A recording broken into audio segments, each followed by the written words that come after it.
Welcome back to the channel. Today we're taking you around Caravanning Alicante exhibition, which we visited last Sunday.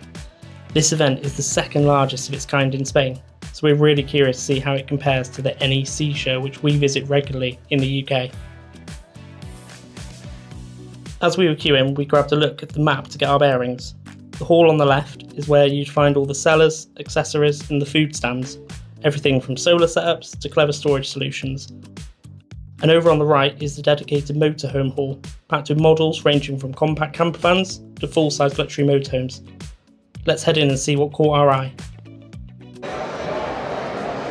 It's a lot smaller. It's much smaller, isn't it? So I think it's just this one hall? I think there's two, but I don't know whether they're like combined into one. Because on the map it had like a big thing with loads of motorhome dealers in the middle. Yes, yeah. Let's look at these. These are cool. These are nice.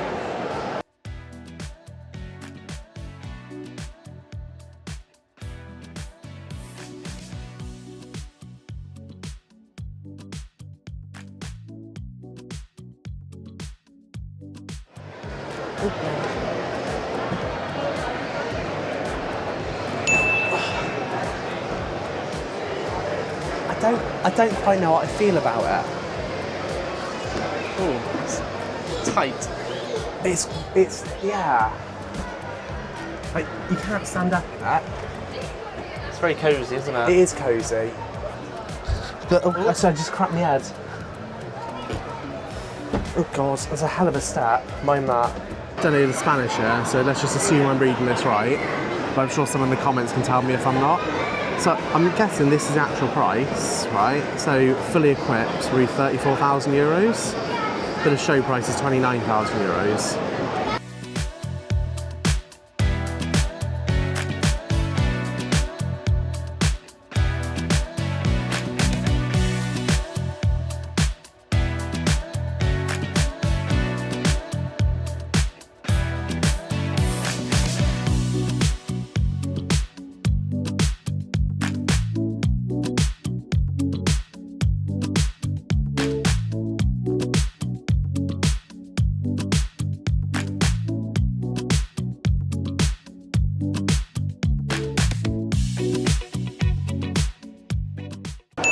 Oh, I like that. You look comfy. I love that. If you had a footstool, Nice. that's a dream. 128. That's not bad. So we've just now already found our first accessory. It's very exciting. We are now going in the accessory shop to hunt out, hopefully, a drying rack. A dish drying rack. Because we just tend to pile everything up on the hob. It just all collapses over each other. Wild, mate. Absolutely wild. We are off. We'll get one of them. We are off the rails. Right, what else is in here?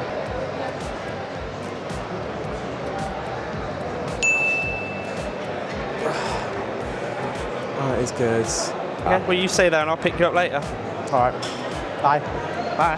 Let's have a nap, mate. You're going like you think I won't. Bye. Right, I'm going to spend some money now.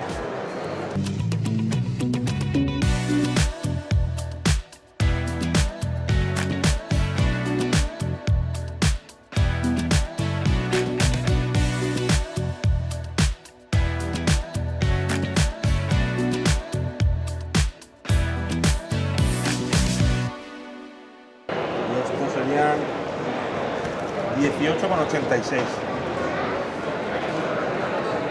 Ah, sí. Okay. Gracias.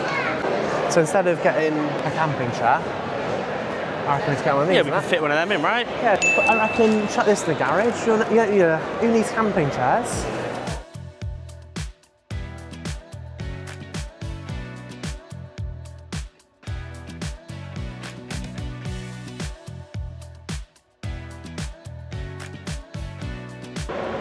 Pretty nice. Is it good? Yeah. I mean, it's a heck of a lot of cheese. Ese es de oveja, fuertecito, pero blando. Vale, ¿inglés? ¿Inglés? ¿Hablo inglés? No, no español. Ese vale 10, 4, Ah, ok, sí. 14. 13. See, okay, so we are in hall 2. So we've just kind of milled through the accessories, eaten some free cheese. And then a lady spoke quite a lot of Spanish at us. I didn't really understand what she was saying, but I think the cheese was €13. We just said gracias and ran away. Yeah, and I had another bit and ran away, but she was very lovely. And it was very good cheese. So now we're in the second hall, which is like the motorhome showroom hall. There's a load of motorhomes in here. So I think what we're going to do is just kind of mill around this, take in some motorhomes. I'm hoping we can find which is the Pegaso that's got the same 745. 745. Possibly. We'll have a look. I'm hoping we can find a couple of Pegasos in here. I quite like to see how they compare to our auto roller, because I quite like our layout was brilliant, but I like the A class and the Pegaso. So I'd just like to see kind of how it feels internally compared to our van. So hopefully we can come across one of those and have a quick look. But yeah, other than that, I think we'll just mill around. So as we've come in, the first thing we found these van conversions, and when we were looking for our van, we looked at van conversions as part of the kind of search process, I guess you'd call it. And when we first had a camper van years and years ago, we had a proper small camper van, didn't we? It was Nissan Elgrand. It was a Nissan Elgrand. And we kind of decided that it wasn't really right for us. And I know they work for some people more than others, but the van conversion thing has never really felt quite right to us. We did look at it for a while, but yeah. So this is a layout. It's actually really good though. So we'll go around the front and have a look at this. I quite liked these where you had the bed at the back. Well, that's quite a small bed, and I'm not sure we'd both fit in that Rio. And then you've got like an enormous garage space. Like I could literally.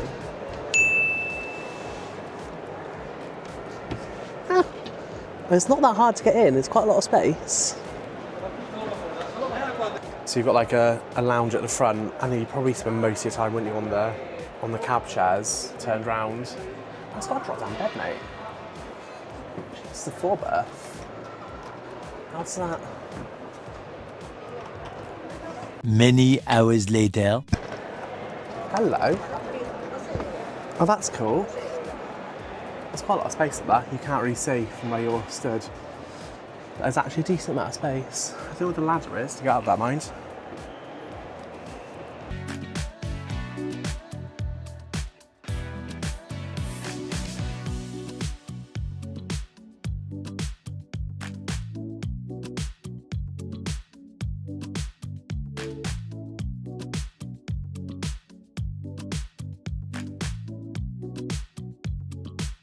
Okay, let's have a look at this one. Again, I just feel like it's a little bit tight for space, and if I was going on holiday for a weekend or a week or 2 weeks around France or something, I'd be more than happy in this. I think it's a beautiful van. Yeah, but it's the getting up and now walking around. I can't access that back area while you're there. Yeah, that's the thing. And it's got a nice shower. It's a really nice finish. It's a lovely finish. It doesn't feel as tall as it looks on the outside, because again, it's got a drop-down bed. Oh, okay. So it doesn't. Which makes this a 4-berth? 4-berth.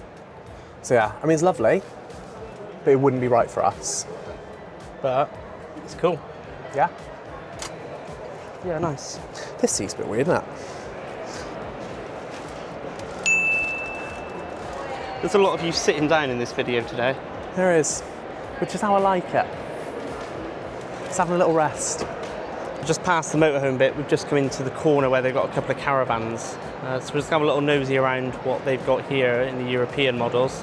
Because we actually had a caravan for a little bit, didn't we? Yeah, about a year or so. Yeah, a couple of years ago we had one for about 12 months. We like the idea of it giving us a lot more space and the freedom of the car when we were hitched up. But in reality, it didn't work, did it, for us? We never got on with the towing, did we? No. And you did a really good job at it. Like, you were good at it. I could do it and I was fine, but I was constantly stressed and worried, and yeah, it wasn't for us. So yeah, we'll have a little look around these and see what the space and layout's like in these.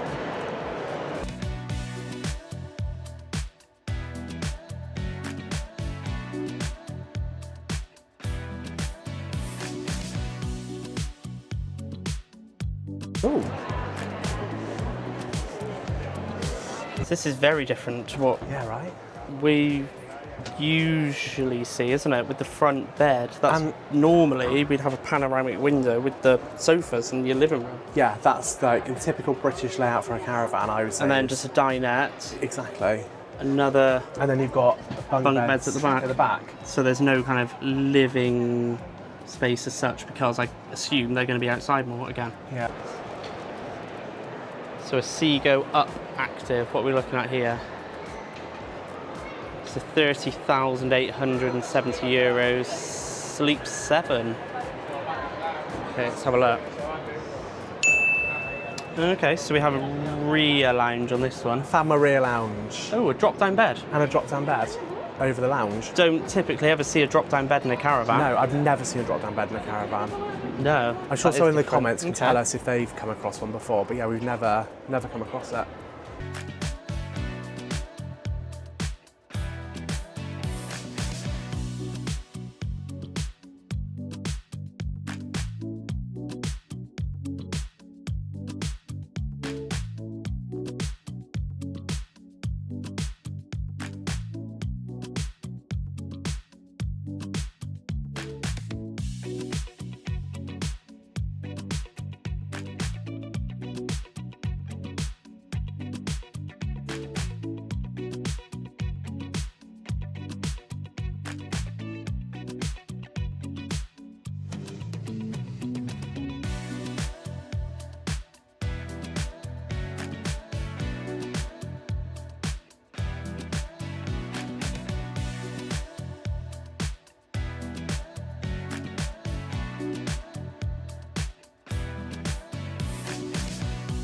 New favourite thing in the entire show.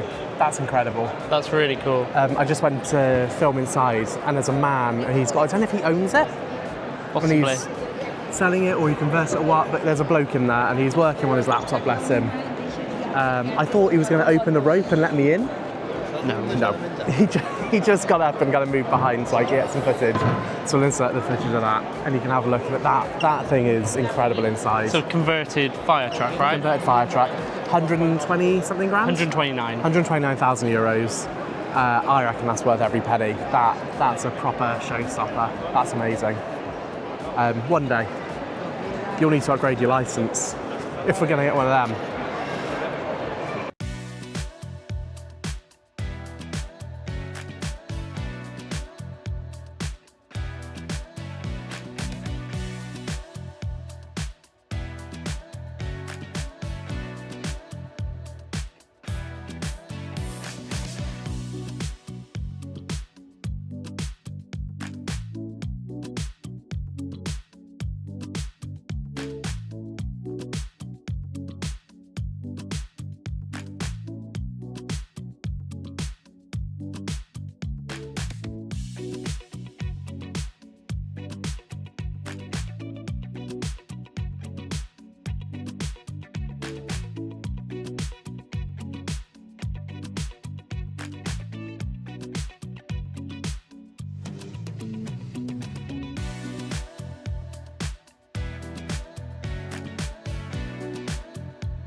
We just had a quick thought while we were walking around there. So it's quite an obvious thing, but the rear lounge layout that we've got, like that U-shaped lounge, or the two sofas at the back and the table in the middle, I think that's a really British layout.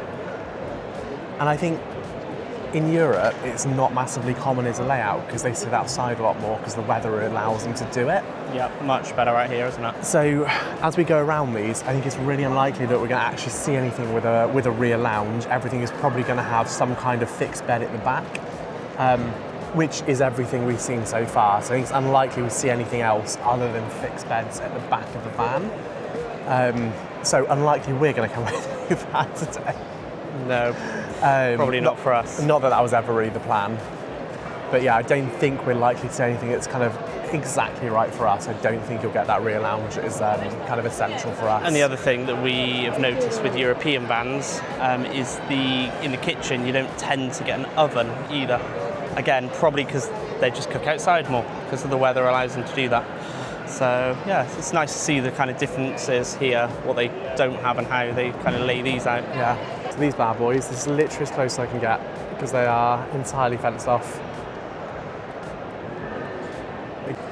So this one I can actually walk up to. So let's get a look inside. Now, I can't actually see what I'm recording. My guess is it's going to be pretty nice.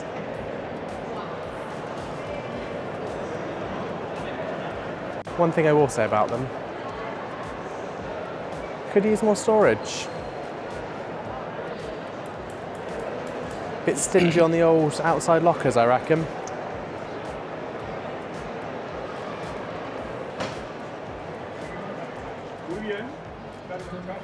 Hello.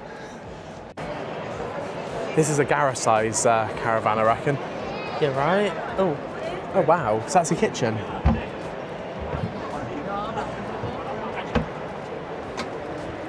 Yeah, so you got your sink here. That's your fridge. Can you get into it? Oh, it pulls out. Clever.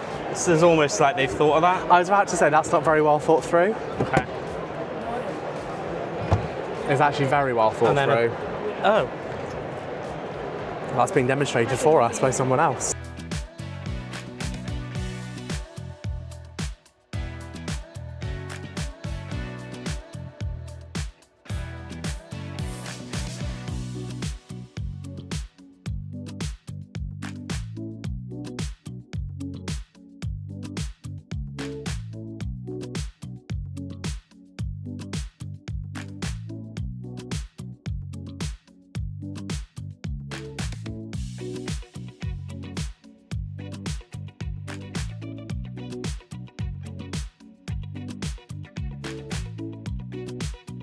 So we've come to find that for us what works is a rear lounge especially. That's kind of normally our number one, right, that we look for.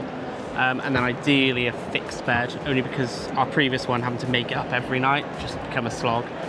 And now that we are living in it, we've also gone for a dinette, just so we've got the best of both worlds, right? So we've got workspace, we've got designated zones for us to have our own kind of space as much as possible in there.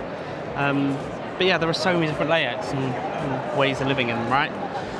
Yeah, what's your favourite layout? What have you not liked about vans that you've ever had? Or what have you come to find that you did like that maybe you didn't expect? Also, how many vans have you had? Like, if you're into motorhoming and travelling in this kind of way, how many vans did it take you until you found the van that was right for you?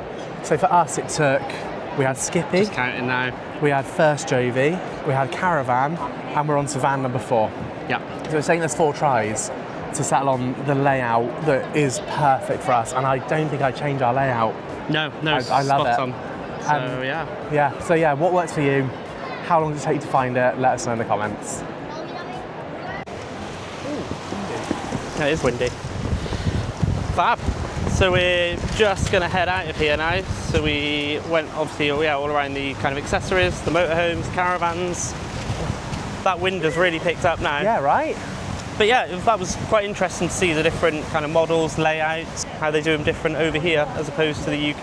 Yeah. It was nice to kind of come to a different show as opposed to the NEC that we've done obviously quite a few times.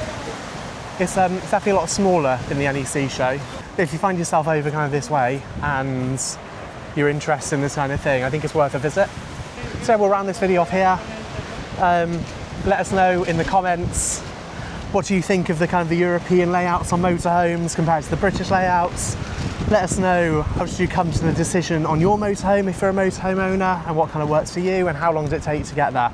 Pretty interested to kind of hear from other people about their experiences and how you've kind of found this kind of way of travelling.